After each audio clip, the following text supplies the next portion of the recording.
Hi, ನಾನು Sandeep from tech in Kannada. ಈ video ಶುರು ಮಾಡೋದಕ್ಕಿಂತ ಮುಂಚೆ ಸ್ವಲ್ಪ ಫ್ಲ್ಯಾಶ್ ಬ್ಯಾಕಿಗೆ ಹೋಗ್ಬಿಟ್ಟು ಬನ್ನಿ. ನನಗೆ ಒಂದೇ ಒಂದು ಲೆನ್ಸ್ ಬೇಕು, ಜಾಸ್ತಿ ಬೇಡ. ಇನ್ನು ನನ್ನ ವೈಫ್ ಕೇಳಿಸ್ಕೊಂಬಿಟ್ರೆ ಪಕ್ಕ ಮನೆ ಬಿಟ್ಟು ಓಡಿಸ್ತಾರೆ. ಇನ್ನೊಂದು ಲೆನ್ಸ್ ಇದೆ ಆಯಿತಾ, ಸೋನಿದು.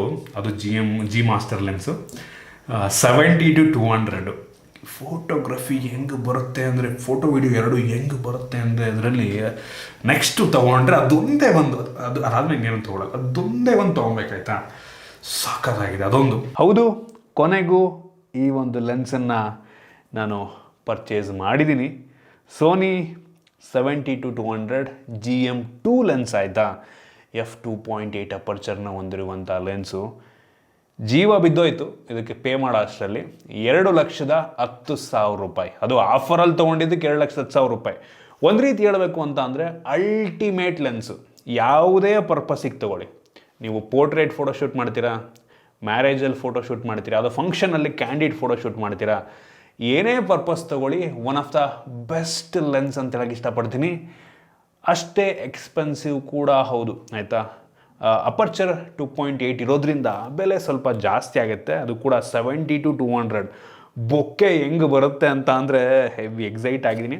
ಡೈರೆಕ್ಟಾಗಿ ಈ ಒಂದು ಲೆನ್ಸನ್ನು ಓಪನ್ ಮಾಡೋಣ. ನಾನು ಇದನ್ನು ಆ್ಯಕ್ಚುಲಿ ಅಮೆಝಾನಲ್ಲಿ ಆರ್ಡ್ರ್ ಮಾಡಿದ್ದು ಆಯಿತಾ. 2,10,000 ಹನ್ನೊಂದು 12,000 ಆಗುತ್ತೆ, 10,000 ಅಂತ ಅಂದ್ಕೊಳ್ಳಿ ಆಯಿತಾ. ಈ ಬಾಕ್ಸ್ ಒಳಗೆ ಈ ಲೆನ್ಸಿಗೆ ಒಂದು ಪೌಚ್ನ ಕೊಟ್ಟಿದ್ದಾರೆ. ಆಮೇಲೆ ಯೂಸರ್ ಮ್ಯಾನ್ಯುಯಲ್ಲು, ವಾರಂಟಿ ಕಾರ್ಡೆಲ್ಲ ಸಿಗ್ತಾಯಿದೆ. ಮತ್ತು ಲೆನ್ಸಿಗೆ ಹಾಕೋದಕ್ಕೆ ಒಂದು ಬೆಲ್ಟನ್ನು ಕೊಟ್ಟಿದ್ದಾರೆ, ಕುದಿಗೆ ನೇದಾಕೊಂಬೋ ಡೈರೆಕ್ಟಾಗಿ. ಸೊ GM1 ಲೆನ್ಸ್ಗೂ GM2 ಲೆನ್ಸಿಗೂ ಕ್ವಾಲಿಟಿ ವೈಸು ನಾನು ಚೆಕ್ ಮಾಡಿದಂಗೆ ಮೇಜರ್ ಡಿಫ್ರೆನ್ಸ್ ಇಲ್ಲ. ಮೆಜಾರಿಟಿ ಜನಕ್ಕೆ ಡಿಫ್ರೆನ್ಸೇ ಗೊತ್ತಾಗಲ್ಲ ಆಯಿತಾ. ಒಂದೇನಪ್ಪ ಅಂತ ಅಂದರೆ, ಈ GM2 ಲೆನ್ಸಲ್ಲಿ ಅಪರ್ಚರ್ ರಿಂಗ್ ಕೊಟ್ಟಿದ್ದಾರೆ. ಸೊ ಅಪರ್ಚರ್ನ ನಾವು ಈ ಲೆನ್ಸಲ್ಲೇ ಚೇಂಜ್ ಮಾಡ್ಕೊಬೋದು. ಕ್ಯಾಮ್ರಾದಲ್ಲೂ ಚೇಂಜ್ ಮಾಡ್ಬೋದು, ಈ ಲೆನ್ಸಲ್ಲೂ ಕೂಡ ಚೇಂಜ್ ಮಾಡ್ಬೋದು. ಅದು ಒಂದು ಪ್ಲಸ್ ಪಾಯಿಂಟ್ ಈ ಲೆನ್ಸಿಂದು. ಜೊತೆಗೆ GM1 ಲೆನ್ಸಿಗೆ ಕಂಪೇರ್ ಮಾಡಿಕೊಂಡ್ರೆ ವೆಯ್ಟು ಸ್ವಲ್ಪ ಕಡಿಮೆ ಇದೆ ಆಯಿತಾ. ಕಂಪ್ಯಾರಿಟಿವ್ಲಿ ಹೆವಿ ಕಡಿಮೆ. ಅದು ಹತ್ತತ್ರ 1.5 kg ಇತ್ತು ಅಂತ ಕೇಳ್ಪಟ್ಟಿದ್ದೀನಿ. ನಾನು ಅದನ್ನು ಯೂಸ್ ಮಾಡಿಲ್ಲ. ಇದು ಕ್ಲೋಸ್ ಟು 1 kg 100 ಗ್ರಾಮ್ ಬರ್ಬೋದು ಆಯಿತಾ. ಹೆವಿ ಲೈಟ್ ಅನಿಸುತ್ತೆ ಇಷ್ಟು ದೊಡ್ಡ ಕ್ಯಾಮ್ರಾಗೆ. ಲೆನ್ಸ್ ಹುಡ್ ಕೂಡ ನಮಗೆ ಇದರಲ್ಲಿ ಸಿಗ್ತದೆ, ಒಂದು ಲೆವೆಲ್ಗೆ ದೊಡ್ಡ ಲೆನ್ಸ್ ಹುಡ್ಡು. ಇದರಲ್ಲಿ ನಾವು ಬೇಕಾದರೆ ಈ ಏನು ಫಿಲ್ಟರ್ಸ್ ಹಾಕೋತೀವಲ್ವ, ಅದನ್ನು ಬೇಕಾದರೂ ನೀವು ಇಲ್ಲಿ ಹಾಕೊಬೋದು. UV ಫಿಲ್ಟರ್ಸನ್ನು ಇಲ್ಲೇ ನಾವು ವೇರಿ ಮಾಡೋ ಥರ. ಸೊ ಅದಕ್ಕೂ ಕೂಡ ಈ ವುಡ್ಡಲ್ಲಿ ಜಾಗ ಕೊಟ್ಟಿದ್ದಾರೆ. ನಮಗೆ ಇದ್ರಲ್ಲಿ ಮೂರು ಕಸ್ಟಮೈಸ್ ಬಟನ್ನ ಕೊಟ್ಟಿದ್ದಾರೆ. ಮೂರು ಕೂಡ ಒಂದೇ ಕಸ್ಟಮೈಸೇಷನ್ ಮಾಡೋಕ್ಕಾಗೋದು ಆಯಿತಾ. ಒಂದೊಂದು ಮಾಡೋದಕ್ಕಾಗಲ್ಲ. ಇದು G ಮಾಸ್ಟರ್ ಲೆನ್ಸ್ ಆಯಿತಾ. ಸೊ ನೋಡ್ತಾ ಇದ್ರೆ ಒಂಥರ ಕೆಂಪು ಕಲರಿಂದು G ಲೋಗೋ ಇದೆ. ನಾರ್ಮಲ್ ಆದರೆ ನಿಮಗೆ ಕಪ್ ಕಲರ್ ಇರುತ್ತೆ ಆಯಿತಾ. ಇದು G ಮಾಸ್ಟರ್ ಆಗಿರೋದ್ರಿಂದ ಈ ಥರ ಲೋಗೋ ಇರುತ್ತೆ. ನಂತರ ಇದು ಇಂಟರ್ನಲ್ ಝೂಮ್ ಆಯಿತಾ, ಹೊರಗಡೆ ಝೂಮ್ ಅಲ್ಲ. ಝೂಮ್ ಮಾಡಿದ್ರೆ ಒಳಗಡೆ ಝೂಮ್ ಆಗಿರುತ್ತೆ. ಕೆಲವೊಂದು ಲೆನ್ಸ್ ನೀವು ನೋಡಿರ್ತೀರ, ಝೂಮ್ ಮಾಡಿದ ತಕ್ಷಣ ಮುಂದಕ್ಕೆ ಬರುತ್ತೆ ಗೊತ್ತಾ. ಸೊ ಆ ಥರ ಆಗಲ್ಲ, ಇಂಟರ್ನಲ್ ಝೂಮ್ ಆಗುತ್ತೆ. ಸೊ ಅದು ಒಂಥರ ಲೆನ್ಸ್ ನಿಮಗೆ ಬ್ಯಾಲೆನ್ಸ್ಡ್ ಆಗಿರುತ್ತೆ ಆಯಿತಾ. ಮತ್ತು ಫೋಕಸಿಂಗ್ ಹೆವಿ ಅಂದರೆ ಹೆವಿ ಸ್ಮೂತ್ ಆಗಿದೆ, ಸಖತ್ ಸ್ಮೂತ್ ಆಗಿದೆ.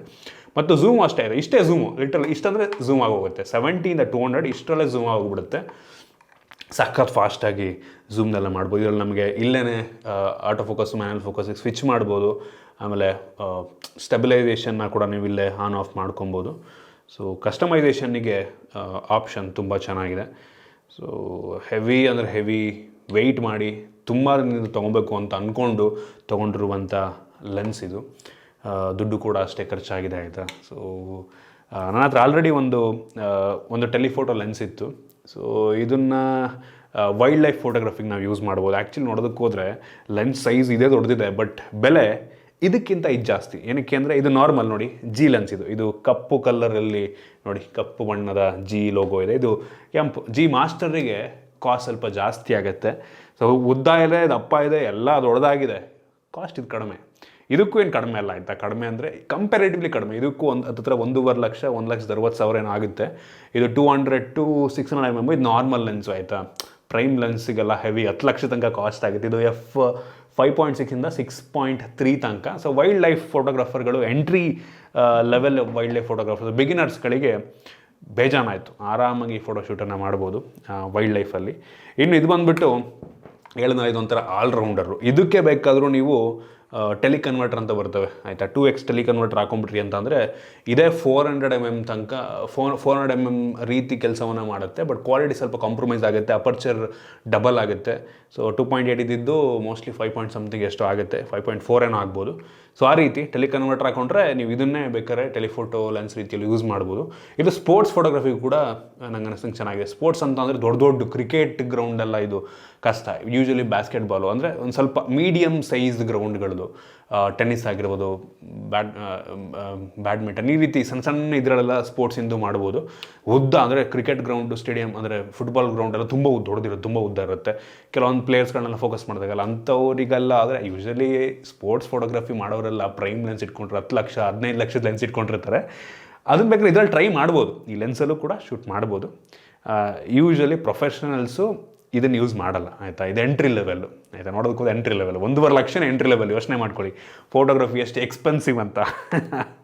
ಸೊ ನಾನು ಇದರಲ್ಲಿ ಕೆಲವೊಂದು ಫೋಟೋಸನ್ನು ತೆಗೆದಿದ್ದೀನಿ, ಹೆವಿ ಎಕ್ಸೈಟ್ ಆಗಿದೆ. ಮೊನ್ನೆ ಇಲ್ಲೇ ಬಗಲಗುಂಟೆ ಜಾತ್ರೆ ಇತ್ತು, ಸೊ ಅಲ್ಲೋಗಿ ಕೆಲವೊಂದು ಫೋಟೋಸನ್ನು ತೆಗೆದಿದ್ದೀನಿ. ನನಗೆ ಅದರಲ್ಲಿ ಕೆಲವೊಂದು ಹೆವಿ ಇಷ್ಟ ಆಗಿದ್ದು, ಲಿಟ್ರಲಿ ಹೇಳ್ತೀನಿ ಕೇಳಿ. ಈ ಕ್ಯಾಮ್ರಾದಲ್ಲಿ ನೀವು 200mm ಅಲ್ಲಿ ಫುಲ್ ಅಪರ್ಚರ್ ಕಡಿಮೆ ಮಾಡ್ಕೊಂಡು ಅಂದರೆ F2.8 ಇಟ್ಕೊಂಡ್ಬಿಟ್ಟು ಹೆಂಗೆ ತೆಗೀರಿ ಸಕ್ಕದಾಗಿ ಬರುತ್ತೆ. ಹೆಂಗೆ ತೆಗೀರಿ, ನಿಮಗೆ ಫೋಟೋಗ್ರಫಿ ಸ್ಕಿಲ್ ಇಲ್ಲ ಅಂದರೂ ಕೂಡ ಸುಮ್ಮನೆ ಇಟ್ಕೊಂಡ್ಬಿಟ್ಟು ತೆಗೀರಿ, ನ್ಯಾಚುರಲಾಗಿ ಸಕ್ಕದಾಗಿ ಬರುತ್ತೆ. ಹೇಳ್ತೀನಲ್ಲ, ಲೆನ್ಸ್ ಮೇಲೆ ಡಿಪೆಂಡ್ ಆಗಿರೋದು. ಕ್ಯಾಮ್ರಾ ನೀವು ಯಾವುದಾದ್ರೂ ಇಟ್ಕೊಳ್ಳಿ, ಕ್ರಾಪ್ ಸೆನ್ಸಾರ್ ಕ್ಯಾಮ್ರಾನಾದರೂ ಇಟ್ಕೊಳ್ಳಿ, ಲೆನ್ಸ್ ಚೆನ್ನಾಗಿದೆ ಅಂತ ಅಂದರೆ ಬೆಂಕಿ ಫೋಟೋಸ್ ಬರುತ್ತೆ ಆಯಿತಾ. ಸೊ ತೋರಿಸ್ತಾ ಇದ್ದೀನಿ, ನೋಡ್ತಾ ಇದ್ದೀನಿ. ನಂಗೆ ಇದ್ರಲ್ಲಿ ಪರ್ಸ್ನಲಿ ಫೇವ್ರೆಟ್ ಅನ್ಸಿದ್ದು ಫಸ್ಟ್ ತೋರಿಸ್ತೀನಿ. ಇಲ್ಲೊಬ್ಬರು ಈ ಬಬಲ್ಸ್ ಬರುತ್ತಲ್ಲ, ನಾವು ಹೊತ್ತು ರಿವ್ಯೂ ಮಾಡಿದ್ವಲ್ಲ ಡಿಯೋಡ್ ಆ್ಯಪಿಂದು, ಸೊ ಅದನ್ನು ಮಾಡ್ತಾಯಿದ್ರು. ಸುಮ್ಮನೆ ರೋಡಲ್ಲಿ ನಿಂತ್ಕೊಂಡು ತೆಗೆದಿದ್ದು ಸಕ್ಕದಾಗಿ ಬಂತು ಮಾತ್ರ. ನನಗೆ ಅದು ಸಕ್ಕ ಇರೋದ್ರಲ್ಲಿ ನಾನು ತೆಗ್ದಿರೋದ್ರಲ್ಲಿ ನಂಗೆ ತುಂಬ ಇಷ್ಟ ಆಗಿದ್ದು ಅಂತ ಅಂದರೆ ಅದೇ ಬೇಜಾನ್ ಫೋಟೋಸ್ ತೆಗ್ದಿದ್ದೀನಿ. ಎಷ್ಟು ಶಾರ್ಪಾಗಿ ಬರುತ್ತೆ ಅಂತ ಅಂದರೆ ಫೋಟೋಸು ಕಂಪ್ಲೀಟ್ ಮ್ಯಾನ್ಯಲ್ ತೆಗ್ದಿದ್ದು, ಯಾವುದು ಕೂಡ ಆಟೋದಲ್ಲಿ ತೆಗ್ದಿಲ್ಲ ನಾನು, ಎಲ್ಲ ಮ್ಯಾನ್ಯುವಲಲ್ಲಿ ತೆಗ್ದಿದ್ದು. ಪರ್ಸ್ನಲಿ ಈ ಮ್ಯಾನ್ಯುವಲಲ್ಲಿ ಲೈಟಿಂಗ್ ಅಡ್ಜಸ್ಟ್ ಮಾಡುವಂಥದ್ದು, ಅಪರ್ಚರು ಇದೆಲ್ಲ ಎಷ್ಟು ಈಸಿ ಅನಿಸುತ್ತೆ ಅಂತ ಅಂದರೆ ಇದ್ದಿದ್ರೆ ಅಪರ್ಚರ್ನ ಆರಾಮ ಪಟ್ ಅಂತ ಎಲ್ಲ ತಿರ್ಸ್ಕೊಂಡ್ಬಿಡ್ಬೋದು ಆಯಿತಾ. ಸೊ ನಾನು FX3ನಲ್ಲಿ ಇದನ್ನು ಶೂಟ್ ಮಾಡಿದ್ದು, ಬರೀ 12MP ಕ್ಯಾಮ್ರಾದಲ್ಲಿ ಶೂಟ್ ಮಾಡಿದ್ದು. ಸಾಕಾಗಿ ಬರುತ್ತೆ, ಏನು ಕ್ರಿಸ್ಪಾಗಿ ಬರುತ್ತೆ ಅಂತ ಅಂದರೆ ಶಾರ್ಟ್ಸು ಲಿಟ್ರಲಿ ಬೆಂಕಿ. ಯೂಶಲಿ ಫೋಟೋಗ್ರಾಫರ್ಸ್ಗಳೆಲ್ಲ ಯಾರು ಈ ವಿಡಿಯೋಗ್ರಫಿ ಕ್ಯಾಮ್ರಾನ ಯೂಸ್ ಮಾಡಲ್ಲ, ಬರೀ 12MP ಆಯಿತಾ. ಎಲ್ಲರೂ ಕೂಡ ಸೋನಿ ಆದರೆ ಈ R ಸೀರೀಸು A7 R5 ಎಲ್ಲ ಬಂದಿದೆ ಅಲ್ವಾ, ಸೊ ಅದು ರೆಸೊಲ್ಯೂಷನ್ ಜಾಸ್ತಿ ಬರುತ್ತೆ, 50-60 MP ಎಲ್ಲ ಇರುತ್ತೆ.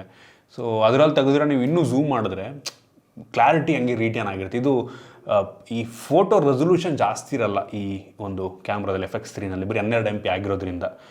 ಅಟ್ಲೀಸ್ಟ್ ಒಂದು 32MP 35 ಆ ರೇಂಜಲ್ಲಿ ಇದ್ದರೆ ನಂಗೆ 24MP ಇದ್ದರೂ ಒಳ್ಳೆ ರೆಸೊಲ್ಯೂಷನ್ ಬಂದ್ಬಿಡುತ್ತೆ. ದೊಡ್ಡ ಸೈಜಿಂದ ನೀವೇನಾದರೂ ಪೋಸ್ಟರ್ ಪ್ರಿಂಟ್ ಮಾಡ್ತಿದ್ದೀರ ಅಂದರೂ ಕೂಡ ಒಳ್ಳೆ ಕ್ಲಾರಿಟಿ ರಿಟೇನ್ ಆಗಿರುತ್ತೆ. ಸೊ ಆ ರೀತಿ ಒಟ್ಟಿಗಂತೂ ತೋರಿಸ್ತಾ ಇದ್ದೀನಿ ಲೆನ್ಸ್ ಅಂತೂ ಬೆಂಕಿ. ಹೇಳ್ತೀನಲ್ಲ, 2,10,000 ರೂಪಾಯಿಗೆ ಟೋಟಲಿ ವರ್ತು, ಮೋಸನೇ ಇಲ್ಲ. ನನಗೆ ಬೇಜಾರೇ ಇಲ್ಲ. ಈ ಫೋಟೋಸ್ ನೋಡ್ಬಿಟ್ಟು ಸಾರ್ಥಕ ಆಯಿತು ಗುರು ಆಯಿತಾ, ತೊಗೊಂಬಿಟ್ಟು ಈ ಲೆನ್ಸನ್ನು ಸಾರ್ಥಕ ಆಯಿತು. ನನಗೆ ನಿಜವಾಗ್ಲೂ ನಾನು ತೊಗೊಂಡ್ರೆ ಯಾವ ಲೆನ್ಸ್ ನಾನು ತುಂಬ ಜಾಸ್ತಿ ಯೂಸ್ ಮಾಡಿಲ್ಲ, ಲೆನ್ಸ್ನ ತೊಗೊಂಡು ಇಟ್ಟಿರೋದೇ ಜಾಸ್ತಿ. ಬಟ್ ಆದರೂ ನನಗೆ ಅವ್ನು ಸ್ಯಾಟಿಸ್ಫ್ಯಾಕ್ಷನ್ ಯಾವಾಗಲೂ ಒಂದು ಸಲ ತೆಗೆದುಬಿಟ್ಟು ಕೆಲವೊಂದು ಫೋಟೋಸ್ ತೆಗ್ದಾಗ ಬರುತ್ತೆ, ಆ ಕ್ಲಾರಿಟಿ ಬರುತ್ತಲ್ಲ, ನಂಗೆ ಸ್ಯಾಟಿಸ್ಫ್ಯಾಕ್ಷನ್ ಕೊಡುತ್ತೆ ಆಯಿತಾ. ಸೊ ಆ ರೀತಿ ವೈಲ್ಡ್ ಲೈಫ್ ಫೋಟೋಗ್ರಫಿನ ಮಾಡಬೇಕು. ಒಂದ್ಸಲ ಹೋಗಿ ಅದ್ರ ಬಗ್ಗೆ ವೀಡಿಯೋ ಮಾಡ್ತೀನಿ, ಹೋಗೋಕ್ಕಾಗಿಲ್ಲ, ನನಗೆ ಟೈಮ್ ಆಗಿಲ್ಲ. ಇನ್ನು ವೀಡಿಯೋಗ್ರಫಿಗೆ ಬಂತು ಅಂತ ಅಂದರೆ ಕೆಲವೊಂದು ಸ್ಲೋ ಮೋಷನ್ ವೀಡಿಯೋನ ಶೂಟ್ ಮಾಡಿದೆ. ಮೋಸ್ಟ್ಲಿ 120 FPS 100 FPS ಶೂಟ್ ಮಾಡಿದೆ. ಆ ಸ್ಲೋ ಮೋಷನ್ಸನ್ನು ನಾನು ನಿಮಗೆ ತೋರಿಸ್ತಾ ಇದ್ದೀನಿ. ನಾನು ಹ್ಯಾಂಡಲ್ಡೇ ಮಾಡಿದ್ದು, ಟ್ರೈಪಾಡ್ ಏನು ಕನೆಕ್ಟ್ ಮಾಡಿಲ್ಲ. ಸೊ ಹ್ಯಾಂಡಲ್ಡಲ್ಲೇ ಏನು ಸ್ಟೇಬಲ್ ಶಾಟ್ ಬರುತ್ತೆ ಅಂತ ಅಂದರೆ, ಇಷ್ಟು ವೆಯ್ಟ್ ಇದೆ, ಆ FX3 ಹೆವಿ ವೆಯ್ಟ್ ಇದೆ, ಕೈಲಿ ಹಿಡ್ಕೊಂಡ್ರೂ ಸಹ ಒಂದು ಸ್ಟೇಬಲ್ ಮೂಮೆಂಟನ್ನು ಕೊಡ್ಬೋದು, ಸ್ಟೇಬಲ್ಲಾಗಿ ವಿಡಿಯೋ ಬರುತ್ತೆ. ಸೊ ಇದರಲ್ಲೂ ಸ್ಟೆಬಿಲೇಷನಿಂದ ಇನ್ ಬಾಡಿ ಸ್ಟೆಬಿಲೇಷನ್ ಕೂಡ ಇರೋದ್ರಿಂದ ಒಂದು ಒಳ್ಳೆ ಸ್ಟೇಬಲ್ ವಿಡಿಯೋನ ನಿಮಗೆ ನೀಡುತ್ತೆ. ಸ್ಯಾಂಪಲ್ ನೋಡಿ ನೀವೇ ಜಡ್ಜ್ ಮಾಡ್ಬೋದು. ನೀವು ಇನ್ ಕೇಸ್ ಯೋಚನೆ ಮಾಡ್ತಾಯಿದ್ರೆ ಈ ಲೆನ್ಸನ್ನು ತೊಗೋಬೋದಾ ಹೇಗೆ ಅಂತ, ಹೌದು ಬಡ್ಜೆಟ್ ಜಾಸ್ತಿ ಇದೆ ನೋಡಿ. ನೀವು ಪ್ರೊಫೆಷ್ನಲ್ ಫೋಟೋಗ್ರಾಫರ್ಸ್ ಅಂತ ಅಂದರೆ ನಿಮಗೆ ಹೇಳಬೇಕಾಗಿಲ್ಲ. ಸೊ ಆರಾಮಾಗಿ ತಗೊಳ್ಳಿ, ನನಗಂತೂ ಸಖತ್ ಇಷ್ಟ ಆಯಿತು. ನೋಡೋಣ, ನೆಕ್ಸ್ಟು ಕೆಲವೊಂದು ಔಟ್ಡೋರ್ ಶೂಟ್ಸನ್ನು ಇದರಲ್ಲೇ ಶೂಟ್ ಮಾಡೋ ಪ್ಲ್ಯಾನ್ಸ್ ಇದೆ. ನೋಡೋಣ ಆಯಿತಾ, ಹೇಗೆ ಏನೇನು ಮಾಡ್ಬೋದು ಎಕ್ಸ್ಪ್ಲೋರ್ ಮಾಡ್ತೀನಿ ನೆಕ್ಸ್ಟು ಆಯಿತಾ. ಇನ್ನೊಂದು ಕ್ಯಾಮ್ರಾ ತೊಗೋಬೇಕಂಗಂತ ನಂದು ಮುಗಿಯಲ್ಲ ಆಯಿತಾ. ಈ ಲೆನ್ಸ್ ಆಯಿತು, ಇನ್ನೊಂದು ಕ್ಯಾಮ್ರಾ ಇದೆ. ಇನ್ನೊಂದು ಕ್ಯಾಮ್ರಾ ನಾನು ಹೈಬ್ರಿಡ್ ತೊಗೊಳ್ಳೋಣ ಅಂತ ಯೋಚನೆ ಮಾಡ್ತಾಯಿದ್ದೀನಿ ಆಯಿತಾ. ಹೈಬ್ರಿಡ್ ತೊಗೊಂಡ್ರೆ ಪ್ರಾಬ್ಲಮ್ ಏನಂತಂದರೆ ವೀಡಿಯೋಗ್ರಫಿ ಮಾಡೋದು ಕಷ್ಟ ಆಗುತ್ತೆ. ಫೋಟೋಗ್ರಫಿ ಪ್ರಾಬ್ಲಮ್ ಆಗಲ್ಲ ಹೈಬ್ರಿಡ್ ತೊಗೊಂಡ್ರೆ, ಎರಡೂ ಆಗೋ ಥರದ್ದು. ಬಟ್ ವೀಡಿಯೋಗ್ರಫಿಗೆ ಸ್ವಲ್ಪ ಹೀಟ್ ಆಗಿಬಿಡುತ್ತೆ. ನೀವು 4K 60 FPS ಎಲ್ಲ ಶೂಟ್ ಮಾಡ್ತಾಯಿದ್ದೀರ ಅಂದರೆ ಒಂದು 20 ನಿಮಿಷ 30 ನಿಮಿಷಕ್ಕೆಲ್ಲ ಹೀಟ್ ಆಗಿ ಶುರು ಆಗಿಬಿಡುತ್ತೆ. ರಿಲಯಬಲ್ ಇರಲ್ಲ ಆಯಿತಾ ವೀಡಿಯೋಗ್ರಫಿಗೆ, ಅದು ಪ್ರಾಬ್ಲಮ್ಮು. ಸೊ ಯೋಚನೆ ಮಾಡ್ತಾಯಿದ್ದೀನಿ ಇನ್ನೊಂದು ಫುಲ್ ಫ್ರೇಮ್ ಕ್ಯಾಮ್ರಾ ತೊಗೋಬೇಕು. ಅದು ಸೋನಿಯಲ್ಲೇ ತೊಗೊಂಡ್ರೆ. ಸೊ ನೋಡೋಣ, ತೊಗೊಂಡ್ರೆ ಅದ್ರ ಬಗ್ಗೆನೂ ವೀಡಿಯೋ ಮಾಡ್ತೀನಿ. ಗೊತ್ತಿಲ್ಲ ನನ್ನ ಬಯಕೆಗಳು ಇಲ್ಲಿಗೆ ಎಂಡ್ ಆಗುತ್ತಾ ಅಂತ. ಇದನ್ನು ತೊಗೋಬೇಕು ಅಂತ ಇತ್ತು, ತೊಗೊಂಡೆ. ಮುಂದೇನು ನನಗೆ ಗೊತ್ತಿಲ್ಲ. ಒಟ್ಟಿಗೆ ಒಂದು ಫುಲ್ ಫ್ರೇಮ್ ಕ್ಯಾಮ್ರಾ ಬೇಕಪ್ಪ ಆಯಿತಾ. ಅದು ಯಾವಾಗ ತಗೋತೀನಿ ಅಂತ ಗೊತ್ತಿಲ್ಲ, ತೊಗೋತೀನಿ ಆಯಿತಾ. ಮುಂದಿನ ವರ್ಷ ಅಷ್ಟರಲ್ಲಿ ಮೋಸ್ಟ್ಲಿ ತೊಗೋತೀನಿ. ಇದನ್ನು ಆ್ಯಕ್ಚುಲಿ ನಾನು ನನ್ನ ಪರ್ಸ್ನಲ್ಗೆ ಏನು ತೊಗೊಂಡಿಲ್ಲ ಆಯಿತಾ. ಇದೆಲ್ಲ ನಾನು ಟೆಕ್ ಇನ್ ಕನ್ನಡಕ್ಕೋಸ್ಕರ ತೊಗೋತಾ ಇದ್ದೀನಿ. ಸೊ ಅದಕ್ಕೋಸ್ಕರ ಇನ್ವೆಸ್ಟ್ ಮಾಡ್ತಾಯಿದ್ದೀನಿ. ಸೊ ಯೂಸ್ ಮಾಡೋದು ನಾನೇ ಆದರೂ ಅಲ್ಟಿಮೇಟ್ಲಿ. ಸೊ ಹಾಗೆ ಐ ಹೋಪ್ ನಿಮಗೆ ಈ ವಿಡಿಯೋ ಇಷ್ಟ ಆಗಿದೆ ಅನ್ಕೋತೀನಿ. ಈ ಸ್ಯಾಂಪಲ್ಸ್ಗಳು ಇಷ್ಟ ಆಗಿದೆ ಅನ್ಕೋತೀನಿ. ಪ್ರತಿಯೊಂದನ್ನು ಕೂಡ ತೋರಿಸಿದ್ದೀನಿ ನಾನು ನಿಮಗೆ. ನಿಮ್ಗೆ ಇದರಲ್ಲಿ ಯಾವುದು ಇಷ್ಟ ಆಯಿತು, ಯಾವ್ದು ಫೇವ್ರೇಟ್ ಅನ್ನಿಸ್ತು ಕಾಮೆಂಟ್ ಮಾಡಿ. ಇಷ್ಟ ಆಗಿದ್ರೆ ಲೈಕ್ ಮಾಡಿ, ಶೇರ್ ಮಾಡಿ. ಇದೇ ರೀತಿ ನಮ್ಮ ಬೇರೆ ಬೇರೆ ವೀಡಿಯೋಗಳು ನಮ್ಮ tech in Kannada YouTube subscribe ಮಾಡ್ಕೊಂಡಿಲ್ಲ ಅಂದರೆ ಈಗಲೇ ಸಬ್ಸ್ಕ್ರೈಬ್ ಮಾಡ್ಕೊಳ್ಳಿ ಅಂತ ಬೆಲ್ ಐಕಾನ್ ಕೂಡ ಕ್ಲಿಕ್ ಮಾಡ್ಬೋದು. ಸಿಗೋಣ ಮುಂದಿನ ವೀಡಿಯೋದಲ್ಲಿ.